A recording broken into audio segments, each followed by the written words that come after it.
আপনারা যারা ১৮তম শিক্ষক নিবন্ধন পরীক্ষায় ভাইভায় ফেল করেছেন, একই সঙ্গে যারা ষষ্ঠ গণবিজ্ঞপ্তিতে আবেদন করেছেন এবং এর সঙ্গেও যারা শিক্ষা রিলেটেড সকল তথ্য সম্পর্কে জানেন, এই নিউজটা আসলে সবাই দেখেছেন যে ১৮তম শিক্ষক নিবন্ধন পরীক্ষায় সবাইকে সনদ দেওয়ার আদেশ হাইকোর্টের। এই নিউজটা আসলে সবাই দেখেছেন।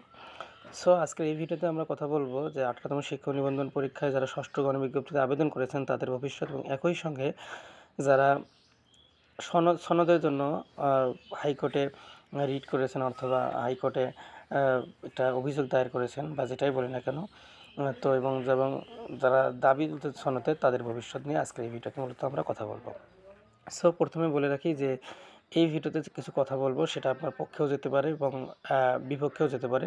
তো প্রথমে অনুরোধ করব যে আপনি নিরপেক্ষভাবে বিচার করবেন, তারপরে আপনি এই ভিডিওর কমেন্ট সেকশনে কমেন্টে জানাবেন এবং ভিডিও না জেনে কেউ মন্তব্য করবেন না। প্রথমত আসি যে শিক্ষক নিবন্ধন পরীক্ষার যে প্রসেসটি সেটা হচ্ছে যে আমরা জানি সে প্রথমে প্রিলি দিতে হয়, তারপরে লিখিত, দেন ভাইভা।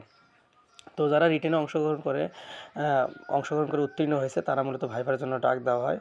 ভাইভাতে আমরা ইতিপূর্বে যা দেখেছি যে 18তম শিক্ষক নিবন্ধন পরীক্ষার পূর্বে যে নিবন্ধনগুলো ছিল, অর্থাৎ 14তম, 15তম, 16তম, 17তম, তাদেরকে ম্যাক্সিমামগুলোকে পাস করে দেওয়া হয়েছে, অর্থাৎ 90% অধিক এখানে শিক্ষার্থী পাস করে। সো এবার একটু ব্যতিক্রম হয়েছে, এখানে প্রায় 23,000 শিক্ষার্থীর মতো ফেল করেছে। তো অনেকেই এটা নিয়ে আপনারা আন্দোলন করছেন, এনটিএসের সামনে মানববন্ধন করছেন এবং ফাইনালি আপনারা রিট করেছেন। তো এটা নিয়ে মূলত আজকের এই ভিডিওতে আমরা কথা বলবো। তো প্রথমে বলে রাখি যে এমন কি কোনো প্রসেস আছে যে সবাইকে পাস করে দেওয়া শিক্ষক নিবন্ধনে? এই কি কোনো সিস্টেম হতে পারে যে এখানে হাইকোর্ট বলেছে সবাইকে শিক্ষক নিবন্ধন সনদ দেওয়ার আদেশ? তো এই কথাটা তো ভুল। সবাইকে কি মানে সনদ দেওয়া সম্ভব? আপনি বলেন কীভাবে সনদ দেবে? তা সবাইকে যদি সনদে দেওয়া হয় তাহলে তো পরীক্ষা নেওয়ার কোনো মানে হয় না। তাহলে পরীক্ষা নেওয়ার কী দরকার? তাহলে তো রিটেন পাস করার পরে সবাইকে সনদ দিলেই হয়ে যেত। তাহলে তো পরীক্ষা নেওয়ার কোনো প্রয়োজন ছিল না। সো এনটিআরসি যেটা করছে সেটা হচ্ছে যে শিক্ষক নিবন্ধন পরীক্ষা এবারে যে ভাইভা পরীক্ষাটা হয়েছে এটা তুলনামূলক কঠিন হয়েছে। তো আপনি হয়তো বলবেন যে আমি সব প্রশ্নের অ্যান্সার দিয়েছি তারপরেও আমাকে ফেল করা হয়েছে, এরকম বলবেন। এবং সেই সঙ্গে আপনি অ্যান্সার পারলেই কি আপনাকে ভাইভা পাস করে দেওয়া হবে এমনটি কথা বলা আছে। এবং সেই সঙ্গে আরেকটা ব্যাপার সেটা হচ্ছে যে হয়তোবা আপনার প্রশ্নের ধরন উত্তরের ধরন এমন ছিল যে আপনার বডি ল্যাঙ্গুয়েজ, আপনার কথাবার্তা তাদের কাছে অহংকারপূর্ণ মনে হয়েছে বা অহংকারিত্ব, দাম্ভিকতা এরকম কিছু আপনার প্রকাশ পেয়েছে কথা, এই জন্য তারা ফেল করেছে। কিন্তু আমি যেটা মনে করি যারা ফেল করেছে পরিচিতদের সঙ্গে আমার কথা হয়েছে, যারা দুইজন ছিল সহকারী, একজন ছিল সহকারী মৌলবী এবং একজন ছিল কলেজের আরবি প্রভাষক পদের। সেক্ষেত্রে তাদেরকে যে কোশ্চেনটা করা হয়েছে সেটা হচ্ছে যে তাদেরকে প্রথমে কোশ্চেন করা হয়েছিল বেসিক কোশ্চেন থেকে, তারপরে তারা একটা কোশ্চেন পারেনি, অর্থাৎ একজনকে কোশ্চেন করা হয়েছিল দুইটা, তার মধ্যে একটা কোশ্চেন পারেনি। যে কোশ্চেনটা পারেনি সেটা একদম বেসিক কোশ্চেন, সেটা পারার কথা ছিল, তারপরে ওই প্রার্থী পারেনি। তাহলে আপনি কি বলেন যে একজন প্রার্থীকে বেসিক কোশ্চেন করা হবে আর তাকে পাশ করে দেওয়া হবে, এনটিআরসিটা করবে? কখনোই করবে না।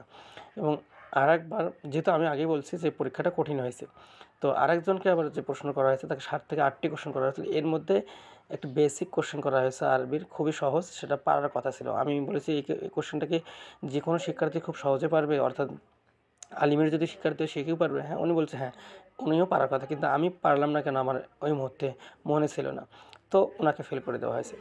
আর আমার যে সাবজেক্ট আপনারা জানেন ফিজিক্যাল সায়েন্স, ভৌত বিজ্ঞান, পদার্থ এবং রসায়ন, এই সাবজেক্টের আমার এক কলিগ, আমরা একই সঙ্গে এখনও শিক্ষকতা পেশায় আছি। তো ওনার সঙ্গে যেটা হয়েছে সেটা হচ্ছে যে উনি অন্য একটা প্রতিষ্ঠানে আছে, আমি অন্য একটা প্রতিষ্ঠানে আছি। তো ওনার সঙ্গে যেটা হয়েছে, ওনাকে প্রথমে একটা কোশ্চেন করেছিল যে নিউটনের তৃতীয় সূত্রটা বলেন, এরপরে ওটি পেয়েছে। এরপরে দ্বিতীয় কোশ্চেনে কী যেন একটা জিজ্ঞেস করেছিল, উনি শোনেনি, না শুনে বলেছে যে স্যার এটা আমার জানা নেই। 3 নম্বরে যে প্রশ্নটা করা হয়েছিল ওনাকে বলেছিল যে সামান্তরিক সূত্রটা বলেন। ইন্টারমিডিয়েটের ফিজিক্সের হচ্ছে ভেক্টর, এই ভেক্টর অধ্যায়টা খুললে আমরা সামান্তরিক সূত্রটা দেখতে পারবো। তো এই বেসিক কোশ্চেনটা উনি পারেনি, সেক্ষেত্রে ওনাকে পাশ করে দেবে? পাশ করে দেওয়ার কথা না। তো এরকমভাবে অনেক শিক্ষার্থীর সঙ্গে আপনি যখন কথা বলবেন তারা দেখবেন কোনো না কোনোভাবে তাদেরকে ফেল করে দেওয়া হয়েছে, তো এই ভুলগুলোর কারণে। তো আপনার যদি ভাইভায় ফেলে না থাকবে তাহলে আপনি তাহলে ভাইবা সিস্টেম থাকবে কেন? এবং যে প্রার্থীর কথা বললাম যে সামান্তরিক সূত্র পায়নি, উনি মূলত ভাইবার আগে তেমন প্রিপারেশনই নেননি। উনি বলে ওনার ধারণা এমন ছিল যে ভাইভায় অংশগ্রহণ করলেই পাস। ভৌত বিজ্ঞানে যত শিক্ষার্থী, যত পদ ফাঁকা আছে সেক্ষেত্রে পরীক্ষায় অংশগ্রহণ করলেই পাস, সেরকম উনি লেখাপড়া করেনি। সো আপনারা বলেন যে তাহলে এনটিআরসির কী দোষ? আপনি লেখাপড়া করবেন না, শুধু ভাইভায় অংশগ্রহণ করবেন আর আপনাকে পাস করে দেবে, এটা কি সম্ভব? সম্ভব না। তো আপনারা এখন আন্দোলন করছেন, কেন করছেন? যে আমাকে পাস করে দিতে হবে। তারপরে 19তমতে এই প্রভাবটা পড়বে। 19তমরা যখন বলবে, 19তম যখন প্রিলি ফেল করবে, প্রিলিরা আন্দোলন করবে যে আমাকে, আমি নিশ্চিত 45 পেতাম, আমি 50 পেতাম, আমি 60 পেতাম, আমাকে পাস করে দেন। অথবা এমন হতে পারে যে 19তমতে যারা রিটেন ফেল করবে, রিটেন ফেল করারা আবেদন করবে, আন্দোলন করবে, বলবে যে আমাদেরকেও পাস করে দেন। তাই এটা কি সম্ভব হয় যে প্রতিবারেই কেউ না কেউ ফেল করবে এবং আন্দোলন করবে? এবং আপনারা নিজেদের সময়গুলো নষ্ট করছেন এই আন্দোলন করে। কেন নষ্ট করছেন? কারণ হচ্ছে যে আপনি 19তমের জন্য পড়েন, আপনি অন্য অন্য সরকারি চাকরির জন্য পড়েন।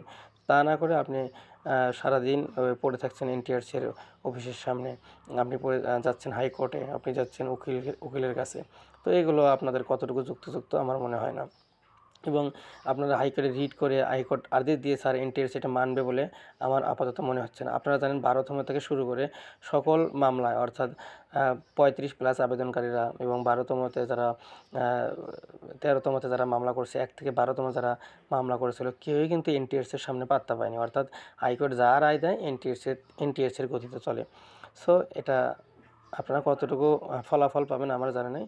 তবে আমি ব্যক্তিগতভাবে মনে করি আপনারা এই যে মামলা মোকদ্দমা অথবা রিটের পেছনে না ছুটে আপনারা চাকরির জন্য পড়েন, এটা আপনাদের কাজে দেবে। এবং বিভিন্ন গ্রুপে আমি দেখছি যে আপনারা এই যে রিটের জন্য এবং এটার জন্য টাকা যাচ্ছে, এটা দেওয়া আসলেই ঠিক হবে না। সো এই বিষয়গুলো আপনারা মাথায় রাখবেন। এবং আমি মনে করি যে আপনারা যতই হাইকোর্ট রায় দেখ, যে সনদ দেওয়ার আদেশ দেখ, এটা আসলে কার্যকর হবে বলে মনে হচ্ছে না আমার ব্যক্তিগতভাবে।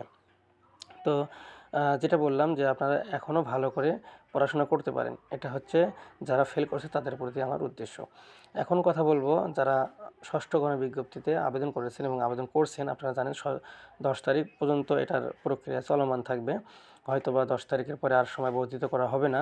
এবং এনটিআরসি দেখবে যে কতগুলো আবেদন জমা পড়েছে। যেহেতু প্রার্থী 60,000, যদি 55 বা 50,000 প্লাস আবেদন জমা পড়ে, সেক্ষেত্রে হয়তো তারা আর সময় বাড়াবে না। অতএব আপনারা যারা এখনও আবেদন করেননি ষষ্ঠ গণবিজ্ঞপ্তিতে, দ্রুত আবেদন করে নেবেন। একই সঙ্গে একটা কথা বলে রাখি, যারা আপনারা অনেকেই আমাকে জানতে চেয়েছেন যে ষষ্ঠ গণবিজ্ঞপ্তিতে এই যে হাইকোর্ট যে আদেশ দিল সনদ দেওয়ার, এর কোনো প্রভাব পড়বে কিনা। তো প্রথমে বলে রাখি যে হাইকোর্টের আদেশ দেওয়া, এরপরে সনদ দেওয়ার যে আদেশ, এরপরে যে রিট হচ্ছে এবং এই যে আন্দোলন হচ্ছে, এটাতে আমি ব্যক্তিগতভাবে মনে করি যে ষষ্ঠ গণবিজ্ঞপ্তিতে এমন কোনো প্রভাব পড়বে না। ষষ্ঠ গণবিজ্ঞপ্তির গতিতে চলবে। এবং সেই সঙ্গে এনটিআরসির যে বিরুদ্ধে যারা রিট করছে এবং হাইকোর্ট যে আদেশ দিচ্ছে এবং যারাই মামলা করছে, এনটিআরসি সেগুলোকে ফেস করবে। এগুলো এনটিআরসির সামনে এগুলো মামলা তেমন কোনো পাত্তাই পাবে না। এবং অনেকেই বলেছে যে আমাদের সঙ্গে অন্যায় করা হয়েছে, দুর্নীতি করা হয়েছে ভাইভাতে। তাহলে অন্যায় যদি করা হয়ে থাকে, আমি এফএম এডুকেশন বিডি ইউটিউব চ্যানেলটি আমার, এবং আমি এর ওনার, তাহলে আমার সঙ্গে কেন অন্যায় করা হয়নি? আমি তো নিশ্চিতভাবে ফেয়ার পরীক্ষা দিয়েছি। আমার মতো কত শত শত শিক্ষার্থী তারা চাকরি পেয়েছে, যাদের অবস্থা খুবই সংকট, তারা কীভাবে চাকরিটা পেল? আর আপনি বলছেন যে আদালতে অন্যায় করা হয়েছে, এনজিসি টাকা খেয়েছে, স্বৈরাচারের দোসর, এরকম বলার কোনো মানে হয় না। আগে নিজের দিকে আঙুলটা ওঠান যে আমি ভাইভাতে কী ভুল করেছি, আমি কি ভাইবার জন্য আসলেই সিরিয়াসলি পড়াশোনা করেছি, এই নিজের দিকে আঙুলটাকে উঠান। তারপরে এনটিআরসিকে গালিগালাজ করেন বা এনটিআরসির প্রতি অভিযোগ তোলেন, এই বিষয়গুলো পরে করেন, আগে নিজেদের দিকে আপনারা ভালো করে তাকান। এরপরে আরেকজন কলিগের কথা বলবো, যিনি 18তম শিক্ষক নিবন্ধন পরীক্ষায় তাকে রসায়ন থেকে কোশ্চেন করা হয়েছে যে প্রোটনের ভর কত, ইলেকট্রনের চার্জ কত, এগুলো তিনি পারেন। একদম বেসিক কোশ্চেন, ক্লাস 9-এর বইটা খুললে ইলেকট্রন, প্রোটন, নিউটনের ভর জানা যায়। পরমাণুর 3য় অধ্যায়টা, পরমাণুর গঠন অধ্যায়টা খুললে এটা জানা যায়। তাহলে আপনি এসএসসি স্টুডেন্ট পড়াবেন, 9-10-এর শিক্ষার্থীদের পড়াবেন, সেক্ষেত্রে আপনি ইলেকট্রন, প্রোটনের ভর জানবেন না, তাহলে আপনি পড়াবেন কি? এটা কি হয়? কখনো হয় না। তাহলে এদেরকে যদি পাশ করে দেওয়া হয়, এরাই আবার বিভিন্ন গ্রুপে, ফেসবুকে লিখছে যে আমাকে পাশ করে দিতে হবে, সনদ চাই। এই কথাগুলো আসলে আমার কাছে ব্যক্তিগতভাবে যুক্তিযুক্ত মনে হয় না। সো অবশ্যই আপনারা আপনাদের কমেন্ট করে জানাতে পারেন। তবে আমি ব্যক্তিগতভাবে মনে করি যে আপনি যদি এই জায়গায় পাস করতেন, অর্থাৎ 18তম যে যারা পাস করেছে 60,000, এই জায়গায় যদি আপনি থাকতেন, আপনি কি চাইতেন যে যারা পাস করেছে তাদের সনদ দেওয়া হোক? চাইতেন না কিন্তু। তার মানে আপনি ফেল করেছেন বিধায় এখন চাচ্ছেন যে আমাকে সনদ দেওয়া হোক, পাস করিয়ে দেওয়া হোক, এটা আপনি চাচ্ছেন, আমার চাকরি দেওয়া হোক। এগুলো আসলে ব্যক্তিগতভাবে ঠিক না আমি মনে করি।